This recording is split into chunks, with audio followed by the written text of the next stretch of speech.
I'm Robin Jeffries, and I'm really happy to be hosting Dr. Christine Alvarado. She's an assistant professor of computer science at Harvey Mudd College, where she's been since 2005. She got her undergraduate degree in computer science from Dartmouth and her SM and PhD degrees from MIT.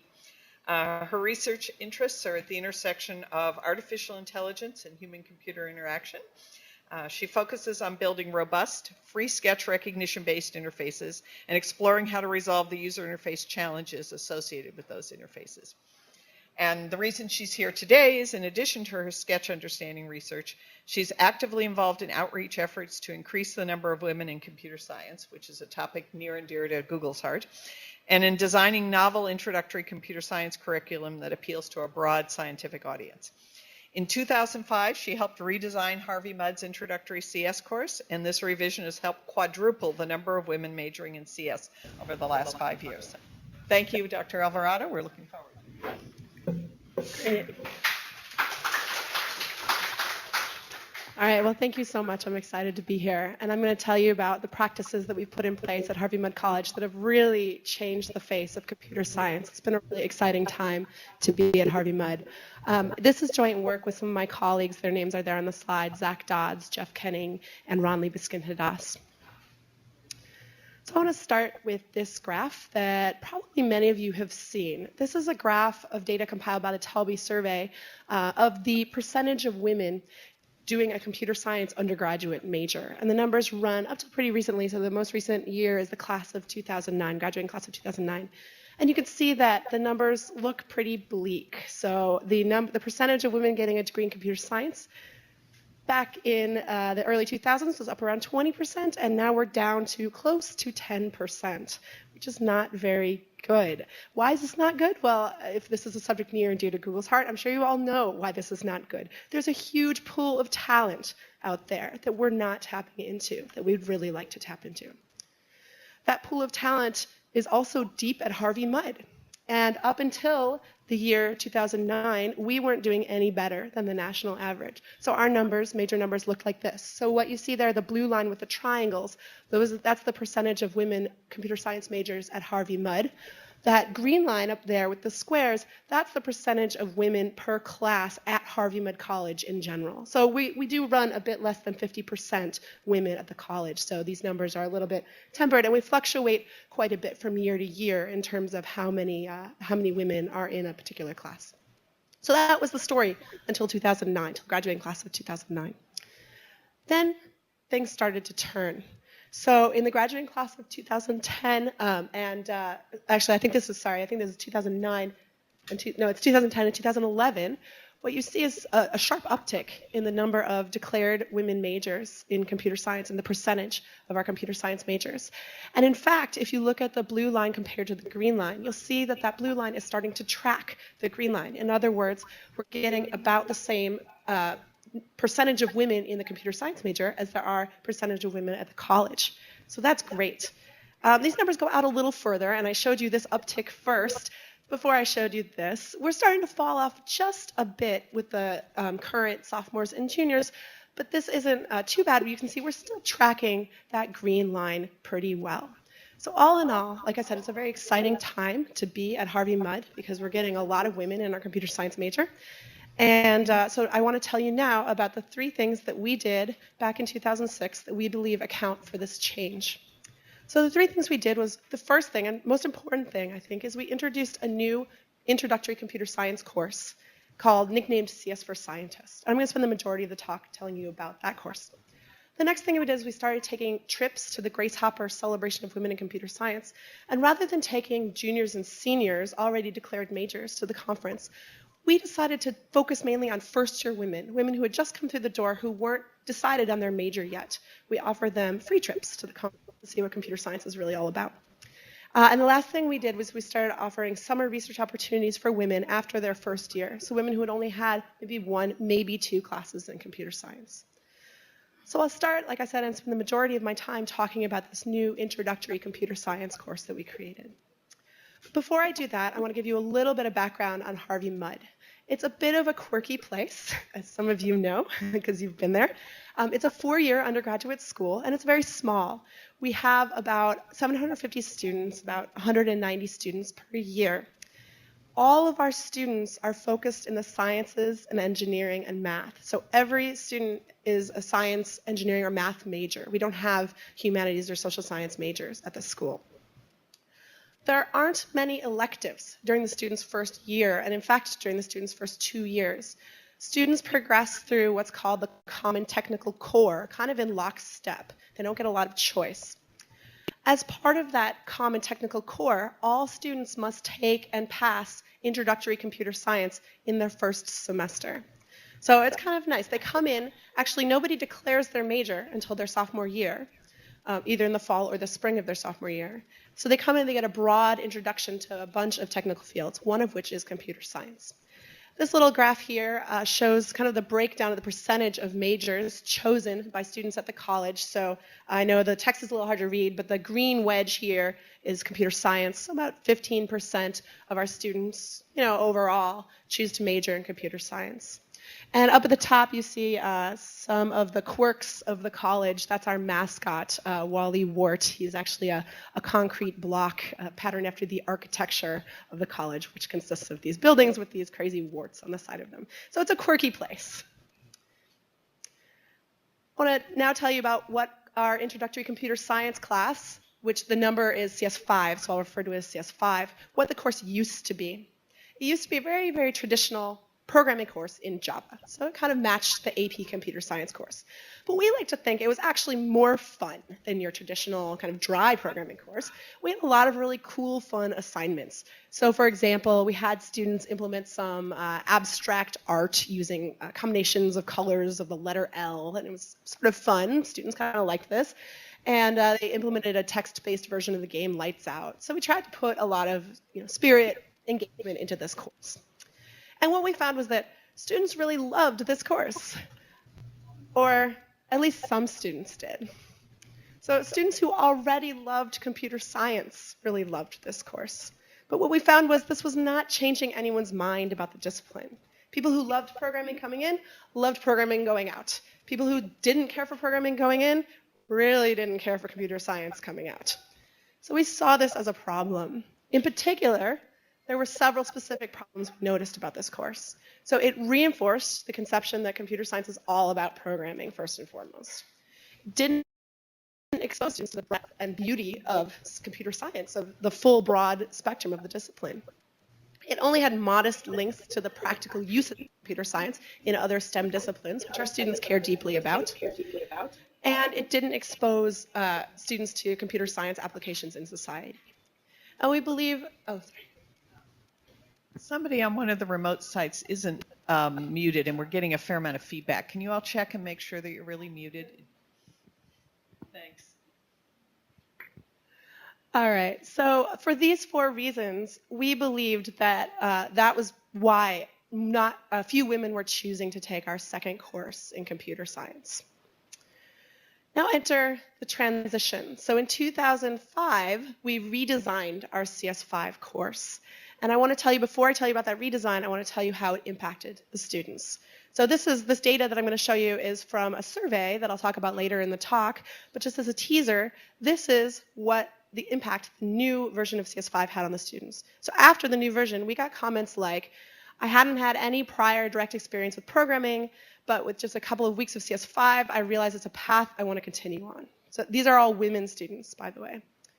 Before taking CS5, I had a very fuzzy idea of what CS actually was. I knew what programming was, but not how people actually did it. And I had no idea about all the other facets of computer science. CS5 made me aware of all these things, and that they were also a lot of fun. So that was pretty cool. Another student said, I thought it was amazing how you could do so much in a programming language. I used to think it took several applications and countless commands to create a program. After taking CS5, I realized that CS was basically applying logic to language. So people really changing their minds about what computer science is. Women in particular changing their mind about what computer science is and finding that it's something that they're interested in, they want to continue to study. So when we redesigned our CS5, we had 3 main goals. We wanted to attract all students, not just the students who had had some previous exposure to computer science. We really wanted to show off what computer science is, and most importantly, to de-magic it, to show the students it's something they can understand and work with. And of course, we wanted to prepare students for our follow-on courses, our CS2 course and CS3 course, which themselves are a little quirky. Our CS2 course, the follow-on to CS5, it's actually called CS60, is a breadth model that involves a bunch of different programming languages. And then our third semester in computer science is a more traditional data structures course in C++. So some more specific goals that we had in mind for the redesign. We wanted students to be able to write interesting programs right off the bat. So to really get started, hit the ground running. We wanted students to be able to write programs that they cared about. At Harvey Mudd, that involved writing a lot of programs with applications in scientific disciplines, because that's what our students care about. We wanted very little to be mysterious or black boxed. And we wanted students to be able to customize their path through the course. They had some sort of perceived control, that it was up to them what they wanted to choose to study. And finally, we wanted students to feel comfortable in the course, but also challenged, regardless of their background. And this is a pretty tall order, because as I mentioned on that slide that gave background about Harvey Mudd, every single one of our students comes in and takes this course. And our students have a wide range of experience coming in the door. So we made 2 changes to the course in order to meet these goals. One change we made was to the content of the course, and the second change we made was to the structure of the course. I'm going to tell you about each of those changes. But the important piece about this change to the structure of the course was that we really provided students with differing experience levels, different backgrounds, a path that was suitable for them. So the more experienced students could get a little more challenge, and the less experienced students could get a little bit less challenge, get a little more time. So the new course content takes a broad overview of the field of computer science. It's patterned after actually our second semester course in computer science, which already took a broad overview to the field of computer science. So again, this is meeting our goal of really giving students an idea of what the true discipline, the full discipline of computer science is. So we have a number of modules that are about 2 to 3 weeks long. And you can see, I'll go into each of these modules in a little bit more detail, but they range from functional programming, low-level hardware, assembly language programming, imperative programming, object-oriented programming, and a little bit of CS theory, along with a few other ideas from computer science. So let me kind of walk you through the course, module by module. We start off with a 3-week module in functional programming. We call it fun functional programming. So this is a great, and by the way, we use the Python programming language. So in the first 3 weeks, we use Python strictly in a functional capacity. So we use recursion, no loops, and lists, no mutation. And this allows students to write interesting programs right off the bat, because our students come in with a lot of mathematical experience. So writing programs in a functional style feels very natural to them. It's a lot like math. Another advantage of starting with a functional programming module is that it levels the playing field. So even if students come in with some experience, say from AP Computer Science, they probably haven't done a lot with higher order functions.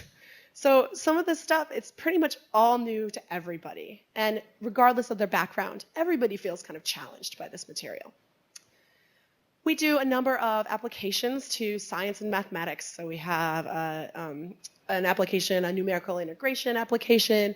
We do some signal processing, some fractal art. You can see the little tree down there at the bottom of the slide, and some of the advanced homeworks that some of our more experienced students get to do are things with cryptography and steganography.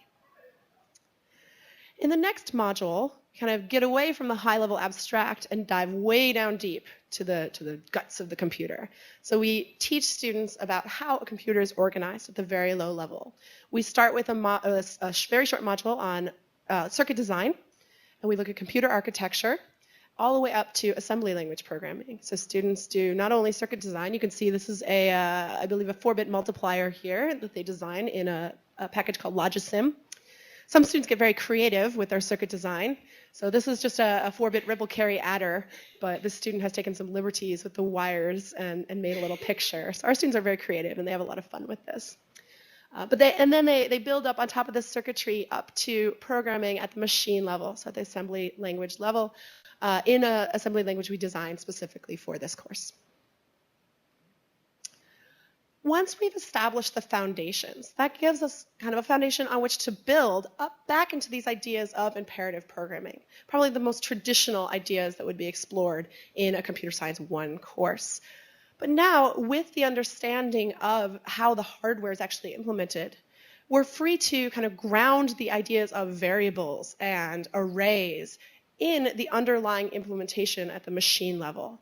And this really demystifies where these things are coming from to the students. So instead of saying, yeah, there are these boxes and these pointers and it's all very abstract, we can say, yeah, there are these registers and there's this memory. And we can talk about that in terms of the actual implementation. And students find that kind of very settling. And as instructors, I find it very freeing to be able to talk on that level and to really tell students what is going on. Our applications in this module get a little more sophisticated. You can see some examples there.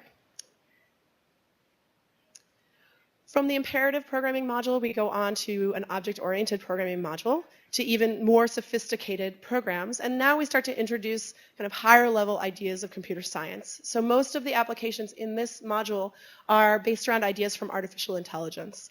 And this is both to introduce another area of computer science, as well as because two of the founders of this course, myself and my colleague Zach Dodds, are focused in artificial intelligence, so we really like AI. So we incorporated a lot of AI into this course. So students do things like they write a Sudoku solver. They actually write a version of the Connect 4 board game, or the little game that's shown there. They write both a host, a game board, as well as a player. So that actually implements the minimax search algorithm.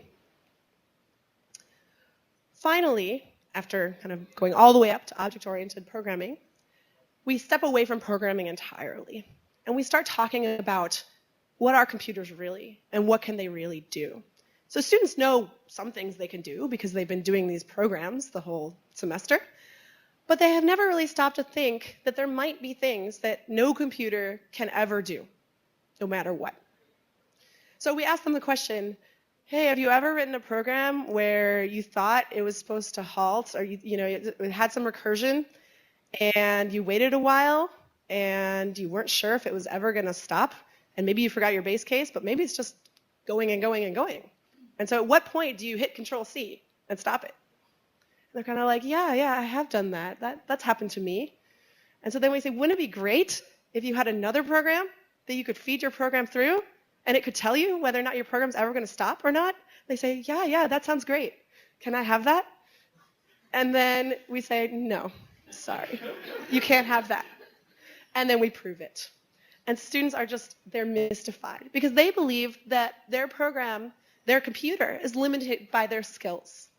And they've never really thought that the computer may be limited by something other than their ability to program. So this really gets a lot of people excited.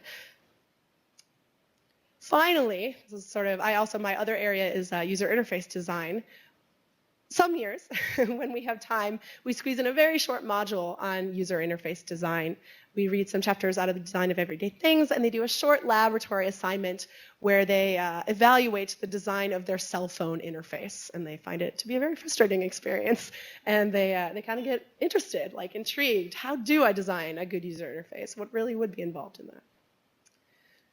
The capstone in this course is an end-of-course project. And the last 2 to 3 weeks are spent on this project. We give them a variety of choices, kind of some seed ideas, but they're really creative, open-ended projects that have a lot of room for self-expression. So 2 of the projects are shown here. Here you see a virtual pool game in the VPython programming environment. It's just a simple 3D graphics package for Python. So their goal is to design the classes they need to support this game, as well as to design the physics simulation engine. And they don't have to design a correct physics simulation engine. It's sufficient that if the balls hit each other, something happens. And then the other project you see on the screen, this is a little robot navigation project. So this is a Roomba simulator environment where this red thing here is designed to be a Roomba, and they have to program the Roomba to navigate towards a target. And there's a lot of room for open-endedness here and for them to kind of choose the ideas they liked most from the course and to really build on these ideas in their own way. So that was kind of an overview of the new course content. Now I'll give you an overview of the new course structure, which I think was equally important in some of the changes in response we saw to this class. So before 2006, with our old CS5, the course structure looked something like you see there, let's see, on the left. We had one 75-minute lecture section per week and one 75-minute lab session per week. And this was actually done in a 3-hour block. So students essentially went to CS5 once a week for 75 minutes worth of lecture, 75 minutes worth of lab. It wasn't necessarily just 75 minutes sitting there and then 75 minutes in lab. It was interspersed. So it was kind of a 3-hour block. We incentivized 60-minute review sessions for students who wanted a little more review. And importantly, students were randomly placed into these sections by their schedule. So whichever day of the week fit best into their schedule, that's the section they were placed in. And again, all of our students, all 190 incoming students went into this course, for the most part, a couple placed out. After 2006, we took a fundamentally new approach to placing students and to structuring the course. Instead of having one 75-minute lecture, we actually now have two 75-minute lectures per week that are required, or as required as you can make any class for college freshmen. And then we have one 120-minute lab per week, so a 2-hour lab every week. You'll notice that the lab is not required, it's simply incentivized. And this is just an artifact of the fact that we couldn't actually require more contact hours in the course. It's a 3-hour course, can't require the students to be there for 5 hours. However, we strongly incentivize the lab as follows. What we do is every week students have about 4 problems to work on for their homework. One of those problems is designated the lab problem, and it's designed to be done kind of in a collaborative setting with TAs and instructors around. It's supposed to take about 2 hours to complete, but sometimes it could take a little longer. If students come to lab and work the whole 2 hours, they will get full credit for that lab problem, regardless of whether they finish or not. So they'll just get 100% on that question, just for showing up and working. So in that way, we get about, I'd say 75 to 90% of our students show up for lab each week, even though they don't technically have to. The other important change you see on the slide is that instead of assigning students randomly into sections, we assign students into sections based on experience. We've actually created in this class 2 different tracks to CS5. It's the same class, but there's 2 different versions of the class. There's one version for people with experience and another version for people with no experience. And we call these sections CS5 Black for the experience section, text is in black, and CS5 Gold is the inexperienced section. As I mentioned, at their core, they're the same class. So, for example, labs are shared by both sections. The lab assignments are exactly the same, and all students are mixed together in the labs. However, a lot of the assignments start the same, but then they diverge. So for example, I have 3 examples of some assignments from CS5 on this slide. The first one up here, the students in the section with experience might look at run-length encoding, but then compare it to Huffman coding, whereas students in the section with no experience would just simply look at run-length encoding. Students in the section with no experience, CS5 Gold, write the connect for host one week, while students in the CS5 Black section write both the host and the player all in 1 week. And the last example here is from our little fractal art assignment. Students in CS5 Gold make this little pretty tree, while students in CS5 Black make this more complicated snowflake. So the assignments overlap and diverge, and students have choice within those assignments as well. So we don't just say you have to do this snowflake, for example. We say you could do the snowflake, or you could do another similarly complex graphical structure, or you could choose to do something a little less complex if you're not feeling up to it this week. So even within a single section, so even if within CS5 Black, we let students challenge themselves more or challenge themselves less, similarly for Gold. Finally, how do we place students into these sections? We place them both based on their own feelings about where they want to be, and our feelings about where they should be. So we give them a survey before they get to Harvey Mudd in the fall, and we ask them to describe their experience, also to look at their courses, look at our courses, and tell us where they think they'd be best placed. And so based on the combination of those 2 factors, we place them appropriately. And basically what we do is anyone who's had any programming experience at all, and that usually includes writing HTML, I mean, not even programming, but like if you've used a computer for more than just word processing, we put you, and surfing the web, we put you into CS5 Black. So you might think at Harvey Mudd, that would be a pretty big number, right? That most of our students would be in Black. It's actually not true. Probably about 2/3 of our students come in the door with no experience at all, none. So that to me was shocking. I figured at Harvey Mudd everybody would have experience, but no, that's not true. Most people don't. So the gold section is much bigger than the Black section. And we do let students switch in the first couple of weeks. So if they feel like they've been incorrectly placed, they can switch back and forth from gold to Black for about the first 2 or 3 weeks. Okay, so that's kind of an overview of the course in its new form. And we were really excited about this course. I mean, we think it's working really, really well. But whenever I tell people about this course, they say, the Minimax search algorithm, proof of the halting problem, are you crazy? Only your students could handle such a course. You can't take this anywhere else. Harvey Mudd is a quirky place.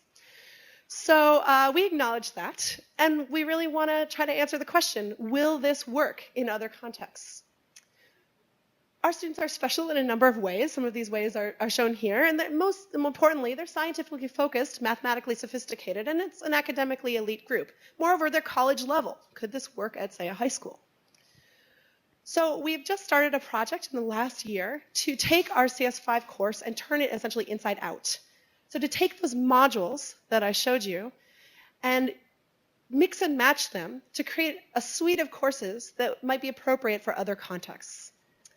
We also are looking at ways to add application areas beyond science and engineering or to other areas of science and engineering that could reach further. So beyond numerical integration, maybe we can have assignments that apply concepts to biology, which we've done.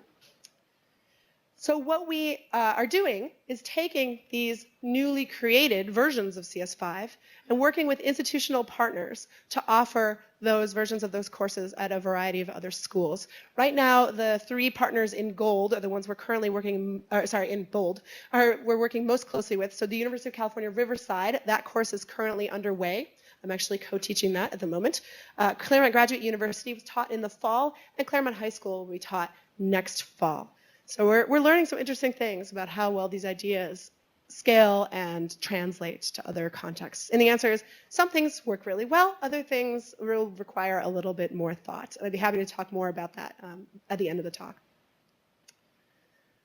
All right, so these are some of the example application areas that we've transitioned to. So one of our new courses has a theme in systems biology. Another new course has a theme in web development and server-side programming. And another course has a theme in computational construction, circuits, robotics, things like that. And those are just 3 of the application areas. But the idea is really to make this apply very widely to lots of different application areas.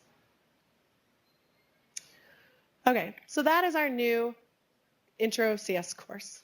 But that was only the first of the 3 changes that we implemented in 2006 that really led to this turnaround in the number of women who are majoring in computer science. So next I'm going to talk about the trips that we've introduced to the Grace Hopper celebration of women in computing. So this is a picture from Grace Hopper 2007 down in Orlando. And what we really wanted to do, what we tried to do with these trips was, as I mentioned at the beginning of the talk, not simply use them as a retention mechanism. So a lot of studies have shown that conferences like the Grace Hopper celebration do really well in helping students stay. Students who are interested in computer science, who've already declared a major, maybe entering graduate school, starting to feel a little isolated. They go to a conference like Grace Hopper, they get jazzed up, excited, they form a new network, and they stay in the field of computer science. But our idea was, well, if this works so well for retention, couldn't it also work well for recruitment? Couldn't this be an opportunity for students to see what the field of computer science really is and see how many people are doing exciting work in the field? Because we can stand up there at the front of CS5 and say, hey, I'm doing exciting work, but until they see it on this massive scale, it really doesn't sink in, this huge community. So in 2006, we started these trips. And the reason we started in 2006 was the conference was in San Diego, which was just down the road. So I thought, hey, let's take some students down to the conference. That sounds like fun. And so in 2006, we had 12 students attend the conference. We actually had funding for 20, but only 12 chose to attend. And it was a lot of fun. It was a big success. So the next year's conference was in Orlando, Florida, and I thought, well, let's try it again. So we took 14 students to Orlando, Florida. That was an exciting experience involving a red-eye flight that stopped in Dallas, I think. And so there was a lot of sleeping that happened at the conference that year. This just kind of took off. So in 2008, we had 28 students go.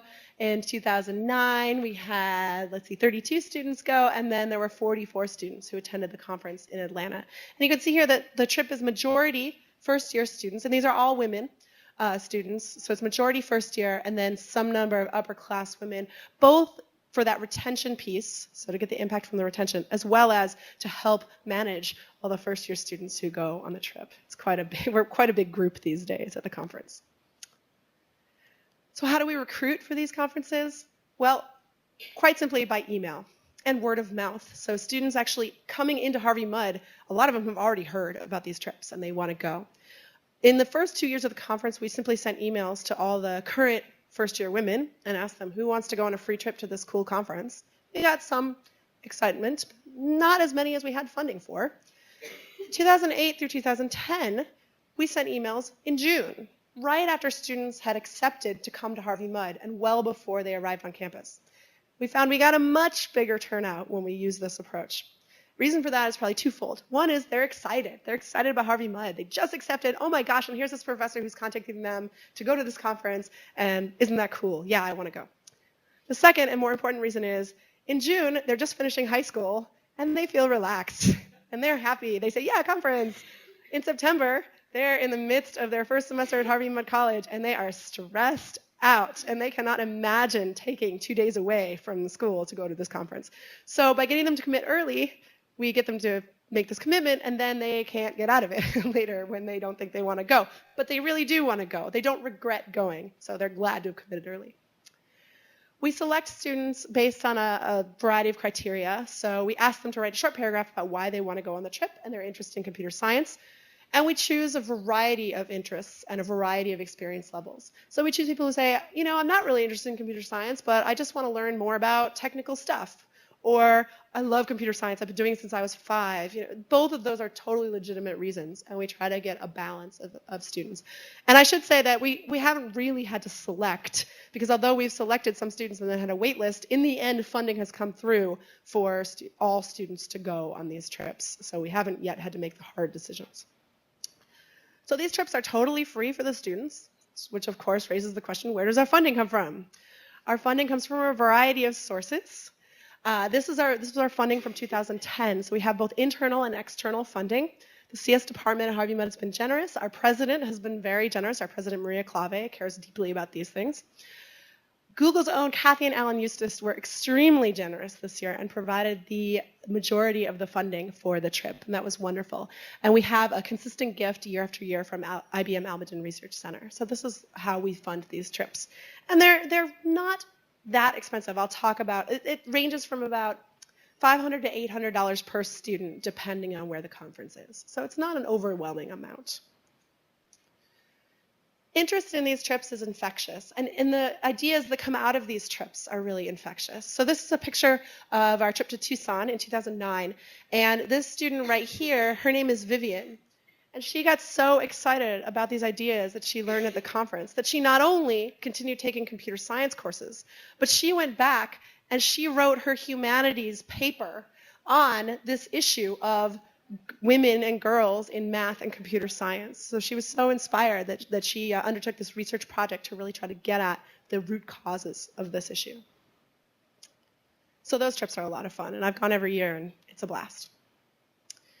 Finally, I'm going to tell you about the last change that we made, which was that we started offering research experiences for first-year women students. So women just coming out of their freshman year, going into their sophomore year, giving them research experiences in computer science. So what we noticed was that our students really love to do research. They want research experiences. And there were a lot of research experiences for first-year students, for rising sophomores, in other disciplines. Disciplines like biology, where they could kind of collect lizards and observe them. Disciplines like chemistry, where they could do some of the simpler techniques in the experiments. But in computer science, we really didn't have a lot of opportunities for them, because all of our projects were focused on sort of more sophisticated computer science concepts. And we really had this idea that, oh, well, a student can't do meaningful research until they've had, at least 3 classes in computer science. But in 2000, I guess it was the year 2006, we kind of said, why is that? Why do we think people can't do meaningful research until they've had more experience? Isn't it the case that we could pull pieces of our projects off or create kind of simpler research projects that first-year students could get involved with, even with just one computer science class? So we tried that out, and we got some funding to hire 10 students in the first summer, all rising sophomore women. And you see some of these students, actually this is a picture from 2008. So we've had this program running for the last 4 summers, where we've explicitly gone out of our way to create projects that are appropriate for students who've only had 1 or possibly 2 courses in computer science. So this project here was to develop a robot, a little Roomba robot, that could autonomously navigate an environment. And the target of this research was to enter the Tapia robotics competition. And these 3 students, Becky, Sabrine, and Kate, entered that competition, and they did actually quite well. For the last 2 summers, one of our research projects has been sponsored by Google. It's a project called Senior Prom. And the project is, and you'll hear about it in a month when my student here, Sarah Ferraro, comes up and gives a talk on this project. But the project is to develop an exergame like Dance Dance Revolution, targeted at senior citizens. So the students worked on some interfaces, they created some ideas. You see them here calibrating their camera for the camera interface that they used in this game. And then they took their prototypes, as well as some existing software, to a local retirement home and tested this out with some senior citizens. So this project has spanned 2 summers, and they did the user study in the last summer of 2010 and got some really interesting results out of that about what senior citizens want out of a game like this and what might inspire them to use a game like this more. Okay, so now I've told you about the 3 changes we made. I want to go into a little more detail about the results, because the results are really interesting. I'm going to start by giving you some quantitative results, and then I'll talk more about the qualitative results that we got out of some survey data. So what I'm showing you here is a graph that plots the percentage of a given class by gender, what percentage of that class has chosen to major in computer science. So the blue bars is the percentage of the males in the class, and the red bars are the percentage of the females in the class. I've marked on the graph where the 3 practices were introduced, and the x-axis has the students' incoming years. So the incoming class of 2007 are this year's seniors, 2008 are this year's juniors, and so on and so forth. So there's no data here for 2010 incoming class because students don't even start to declare their major until their sophomore year. And in fact, in 2009, these bars look a little bit low, but that's because we're only in the spring of their sophomore year, and so they have till the end of this semester to declare their major. And typically only about half to 2/3 of students have declared their major by the end of the fall of their sophomore year. So the remaining half to 1/3 will declare sometime during the spring of their sophomore year. Yes? Is there a limit on the number of registered CS majors? No, there's no. The question is there a limit on the number of declared or registered CS majors? And we've not had a limit on that. So as many people who want to major can major. Actually, I was going to ask you similar because I read your paper online, and it looks like the number of men CS majors went down. So the question is that it looks like the number of men CS majors actually went down. In the paper that we wrote up, it did look like that. The more recent data that we have, that doesn't appear to necessarily be the case. So they did look like they dipped a little bit for the incoming class of 2006 and 2007. But what actually looks more like what's happening is that 2005 was a particularly big year. 2006 and 2007 slumped a little, and 2008 is back up, and we expect 2009 to be up as well. Good question. Oh, and by the way, I should have mentioned this much earlier, but if anyone has questions at any point, feel free to interrupt me. All right, so what we can see here from this graph is that back before the changes, there was a big difference between the percentage of men at the college who were computer science majors and the percentage of women at the college who were computer science majors. In 2006, things started to even out. And this is a little bit because the blue bars went down, although 2008 they're back up. but more importantly because those red bars have gone up quite a bit. So we're starting to approach parity here. We're a little bit off again in 2008 and 2009, but we're still much, much closer than we were, say, back in 2005. So these look like effects that are pretty stable over the years that we've been doing this. What I'm showing you here is I've added onto this graph. So in addition to the majors, which are still shown in the red and the dark blue, I've added bars representing what we call men considerers and women considerers. And these are people who have taken a second course in computer science early enough in their career at Harvey Mudd such that they could become a computer science major. So a second course sometime in their first or second year. That gives them the opportunity to possibly be a computer science major. And the rationale is that if they're taking a second CS course in their freshman or sophomore year, they're considering a major, because at Harvey Mudd, you have very little electivity. Some semesters you have one elective choice. And if you're spending that elective on computer science, it's a pretty good indication that you're at least considering computer science as a major. So those are represented by the sort of medium blue for the men and the orange bars for the women. And those bars for women have gone up as well. They've gotten bigger as well. And the really exciting thing is if you look at 2010, which is this year's first years, we have, like the national trend, but we have a huge interest in computer science. We have, I think, 74 first-year students who are taking a second class. Out of 185 or something, 74 of them are using their one elective to take a second computer science course. So that's kind of crazy. All right, and then finally, we're adding a third category here that we call CS Interested. This is men and women who take a second CS course, an elective course, at some time during their undergraduate career, but too late to be a computer science major. All right. So those graphs give you a feel for the quantitative data. So now I just want to end by talking about some qualitative data that we gathered through a couple of surveys. So the two surveys I'm going to talk about, one is a CS Experience survey that we administered to the people that you see here, all students in the entering classes of 2005 through 2008, as well as some alumni from some previous years. We administered this survey in the summer of 2009. We got a pretty good response rate. And the Grace Hopper surveys that we administer every year, there's a pre-survey and a post-survey from the Grace Hopper survey. So we asked students on the CS Experience survey to describe all of the reasons, or to pick all of the reasons why they chose to be a CS major. And you see a lot of the most common reasons here. I want to focus on one in particular right now, CS1. So this is only the students who have gone through the new CS1 or CS5. I use them interchangeable here. The students who went through the new CS5 course. And you'll see that this number is slightly bigger for women than it is for men.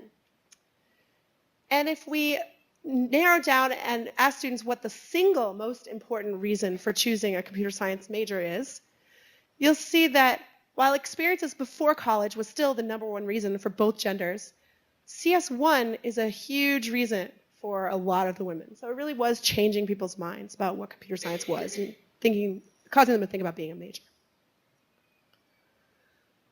Another important factor in this graph is the research experience that these women had after their freshman year. So 42% or so of the respondents to our survey who were female said that that research experience was an important factor in their choice of becoming a CS major. Yes? So what's the distribution of these research experiences for the men and women students? The distribution what's the distribution of the research experience for men and women? Almost all of the rising sophomores that we hire are women students. We hire a few outstanding men, but we focus really on the women students. Which is why this bar here is so low for the men, because very few of them had research experiences after their first year. And we find that this research experience really serves the purpose of giving them confidence. So we asked them to describe how that experience actually influenced their decision to become a major. And they said things like, I didn't realize how much I could accomplish just through one Frosh level CS class. And doing research made me much more confident about my skills and knowledge in CS. And finally, a significant number of respondents cited these Grace Hopper conference as a significant factor for choosing a computer science major. And to get a little bit more in detail, I'll give you just a few results from those Grace Hopper surveys from 2007 through 2010. We asked them on a scale of 1 to 7, where 1 is strongly disagree and 7 is strongly agree, to rate these two statements. Attending Grace Hopper increased my desire to take another CS course. And you'll see that these numbers are pretty reasonably far above the neutral point of 4. So most students are agreeing or strongly agreeing with that statement. A very few are disagreeing, but most people were either neutral, agreed, or strongly agreed. When we asked them whether or not it increased their desire to major in CS, again, we see a sort of positive response where some people are neutral, some people are disagreeing, but more people are strongly disagreeing or agreeing with that statement. Okay, so I'll just close with a few lessons that we've learned from these practices, and then I'd be happy to take any questions. So the first lesson that we learned is that this building community component is really important. The whole environment at Harvey Mudd feels different now from when I came back in 2005. There's just this really strong cohort of women going through the major, and this came about because we gave them a safe environment in which to explore CS when they first came in the door. And because we created these close ties with them through these research experiences, and because we exposed them to this broader community of computer science researchers through the Grace Hopper Conference. A second lesson we learned was, oh yes, go ahead. You said creating a safe environment. Oh, sorry, I should clarify that. The safe environment is separating the students into the track of experienced and inexperienced students. So when you get rid of all the experienced students and leave a pool of people with no experience, they feel much safer asking questions and not knowing what they're doing. The second lesson we learned was to provide them with a range of challenges. So this idea of separating the students into the two tracks had the effect of giving those with experience the appropriate challenge while not intimidating those without experience. We also, during the research experiences, paired students together, and we've done two types of pairing. One type of pairing we've done is to pair two first-year students together, two rising sophomore students together, to kind of have this bonding experience where, oh, we don't know what we're doing, what is this all about? And another experience that's worked well is to pair a first-year student with a more experienced student. And that one works well if you need them to accomplish something a little more advanced than they have the skills to do. Finally, I like to end with this, which is that we really want to expose these students to real computer science. And I think that's really done a great job of changing their attitudes. So both in our intro CS course, we're giving them a feel of the breadth of computer science with some real applications. We have them working on research projects that are simple, but real problems. Trying to solve the problem of getting senior citizens to exercise more. That's a real problem that computer scientists can help solve. Grace Hopper also, of course, exposes them to a number of real problems in computer science. And in particular, we encourage them to attend the technical talks. They think they're going to be way over their head, but for the most part, they go in and they get a lot out of those talks.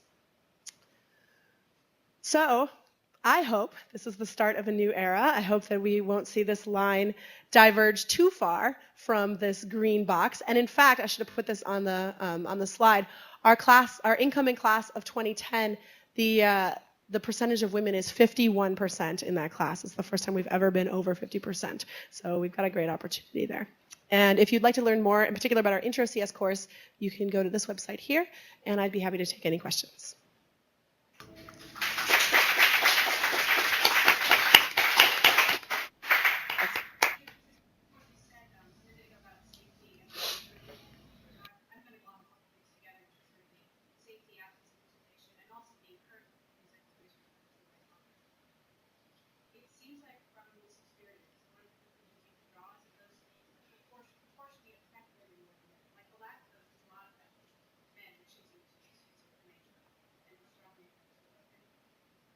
Following from that, one of the discussion points, not irrespective of our official corporate position, when you speak to individuals and say, maybe we can do this, maybe we can officially offer encouragement to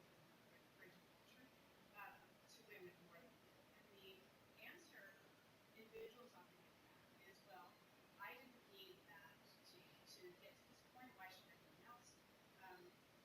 People who are really good at the discipline succeed without those things. Why should we interview women and men? Because it worked for me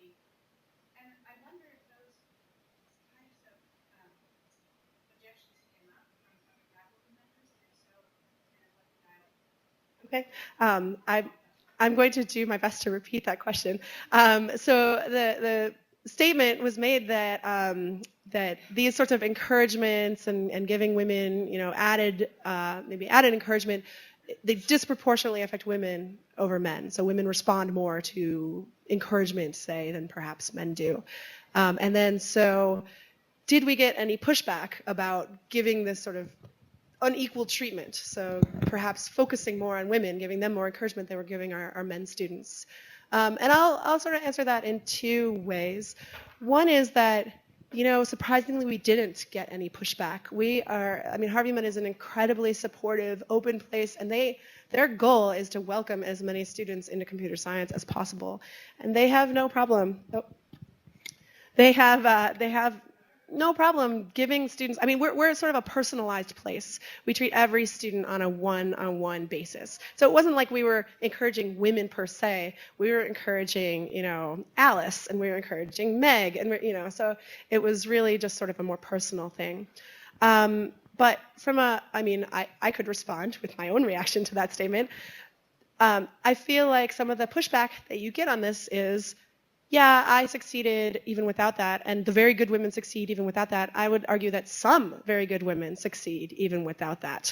But what we're seeing is that, yeah, sure, we had those 4 women. They were succeeding. But now we've got, 15 women who are succeeding, and they're equally good. So I don't think it's the case that the very good women succeed even without that. I think some very good women succeed. Hi, thanks for the talk. My undergraduate school was a 4-year liberal arts college that graduated about 15% of the class as math majors, about 50-50 men and women.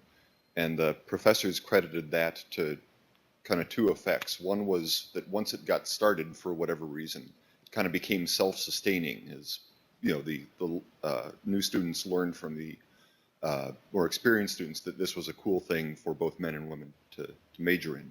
But the second thing was the faculty did very heavy selection and retention of faculty based on teaching rather than research. What sort of emphasis does Harvey Mudd put on teaching versus research? Teaching. Harvey Mudd is strongly teaching focused. The number one criterion for anything is professors teaching. So we're very focused on teaching. But I would argue that alone is probably not enough, right? As evidenced by our numbers up until 2000, up until right here. They didn't do well. Actually, I was hired in this year, so I like to point that out. But they didn't really do anything special as far as the faculty. We still have the same outstanding faculty that we had before. So the various interventions and restructuring that you've done, those all independently seem like good ideas. Why these ideas, and why do you think it affects women? Like, what was the hypothesis before this was put together? So the hypothesis, these were a bit of separate efforts. So I can kind of speak to each one. It just so happened that they all got started in the same year. It was almost a coincidence.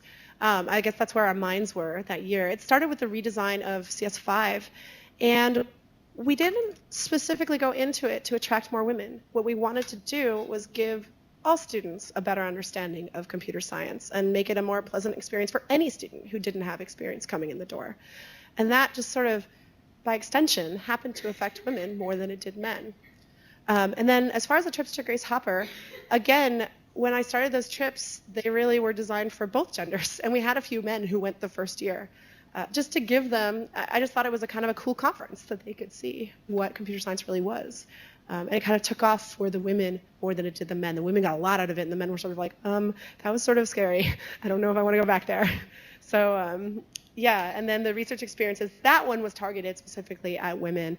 I think that it came a little bit later, so because it happened in the summer of 2007, sort of after our first pass at this new CS5, we kind of started to see the effects that CS5 and the trips to Grace Hopper were having, and we said, we got to hold on to this momentum. We can't drop these students now. And so we wanted to kind of follow up with them with a research experience over the summer. Yes, so actually a very related question. I'm curious, Sorry. Okay.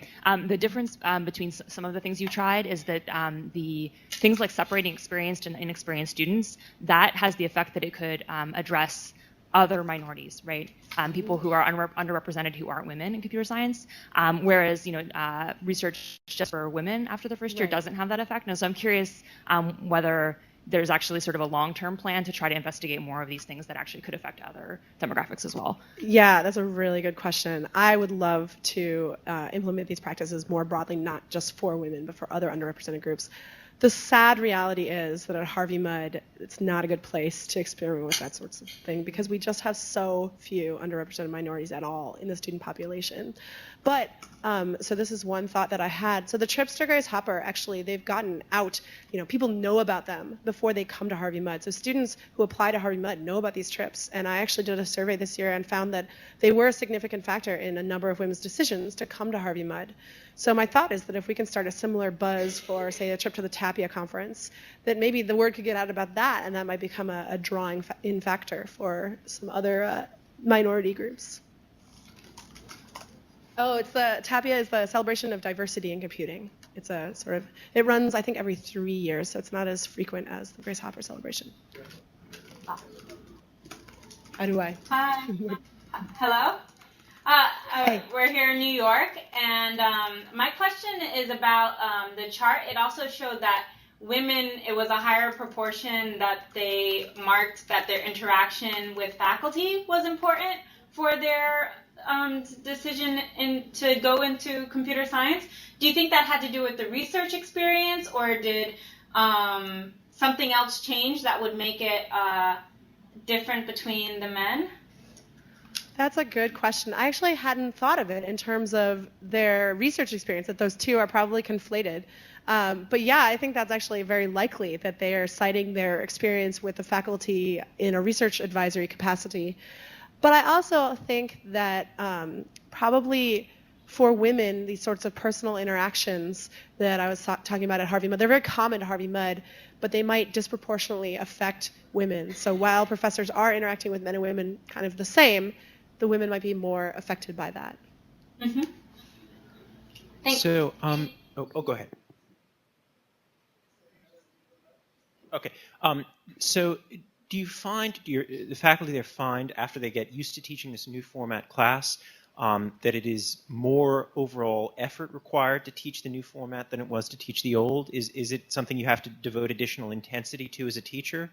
That's a good question. I think that so let me explain a little bit of the history. The old CS5 was taught by one of our faculty members who is superhuman. His name is Zach Dodds, and he essentially can do everything. So when we switched to the new version, we brought in more faculty, and so it appears that there's more faculty resources going into this course, and so it looks like a harder course to teach. But I actually think that it's not. It's just we've now taken some of the burden off of him. And I think that it's much, much more rewarding. So I don't know if we can really know whether or not it's more intensive or not, just because we have so much more fun with it than we had with the old class. I'm just thinking about the problem of scaling this to young faculty at more traditional universities who have a brilliant thing. I just said, scaling this, I think, becomes important to, young faculty, large universities, many, many different obligations, among them a very heavy teaching load, to say, how much work is this going to create for them if you want to really make it work in very broadly. Right. Well, I think in the steady state, it won't be extra work. Of course, any major switch is going to have a major startup cost. And that's one of the goals of our work right now to export CS5 is to lower that adoption bar as low as possible so people can just take this off the shelf and use it in their institution. So you hinted that there were some difficulties in exporting CS5 to high schools. Can you mention a little bit what? Actually, we haven't done the export to the high schools yet, so I don't know about the difficulties in the high schools. I'm currently part of the export to University of California, Riverside, and that definitely has it has its own challenges. I think that more than just changing the course content and the structure, there needs to be a lot of attention to the different contexts and maybe more attention to different styles of pedagogy that goes along with the course. So. Just a quick follow-up. So is the high school, is that a broader demographic than Harvey Mudd? Is it a broader demographic? We're working with Claremont High, so it's not a lot broader, unfortunately. But we also are partnering, so this is kind of a related project, but we're partnering with some middle schools in the Pomona area, and that is a much broader demographic. It won't be obviously this same curriculum, but we're working on developing curriculum based on this sort of at the middle school level. So a question I have is, sorry, poorly phrased. There's a real problem in many computer science departments with people come in and only a fraction of them come back out, especially the first year, right? So if we're going to have a discussion about the costs to the school in resources and teacher resources for the program, the retention rate after the first year is got to be an important part of the selling point. If it costs you twice as much to teach the same number of students, but you get twice as many of those students successfully out of the program, then it's a wash, you know, and so it's an argument for doing it. And it seemed from the upticking curves that you're sending the same number of students through, but more of them are successfully deciding computer science is for me. So that difference in the effectiveness rate, I think, is worth putting a little bit more thought into when you're trying to sell it to other people and say, yes, this does take a little bit more investment, but you get more out of it. Yeah, and I think I think that's absolutely true. And I think that like I said, I think the investment is really just a startup investment. It's not going to be, it's in the steady state, it's not any harder to teach than a traditional. In fact, I claim it's probably easier to teach than a traditional CS1. Hi, Prof. Alvarado. My question is related to self-selection for CS5. I know that students there's a few different factors into which track they go into, but I'm wondering if you see gender differences in self-selection in terms of, do more women think that they should go in the less experienced track even if they do have experience? That's a good question. I don't know. I mean, certainly more women go into the less experienced track because fewer women have experience. I think it's probably the case that at the very high end, the students who are like adamant that they want to be in the more experienced section, who don't necessarily have that much more experience than anyone else, more of those students are men. But I wouldn't necessarily say the opposite is true, that the students with, you know, experience appropriate for CS5 Black are saying they want to be in CS5 Gold. So probably what I've seen, but that's very just, you know, based on my observations. There's no grading difference between the two.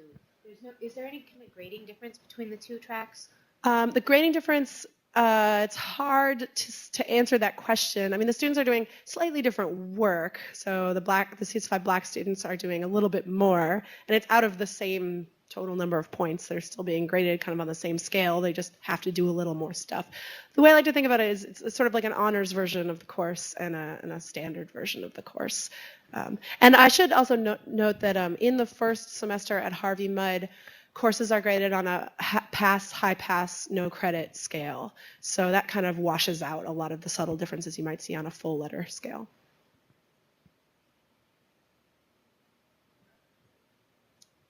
Yeah. Question from Pittsburgh. If there's still a moment, is it too late? Yeah, go ahead. So I'm very involved in Google's relationship with Purdue University, and this is an issue that has come up quite often, you know, the retention and attraction of women to the CS department.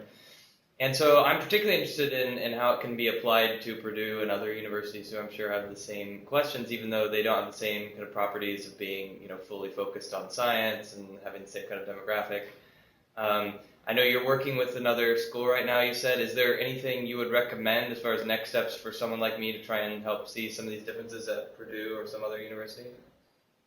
That's a good question. I think, you know, the one thing we have at Harvey Mudd that not a lot of people have is we have a captive audience. So all of our students have to take this course.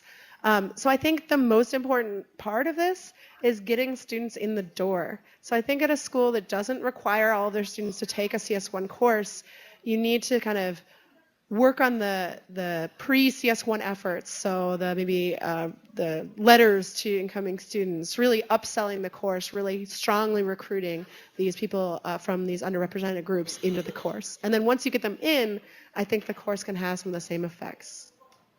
I don't know if that really helps that much. No, thank you. All right, well, thank you very much, Thank Dr. you. Alvarado. And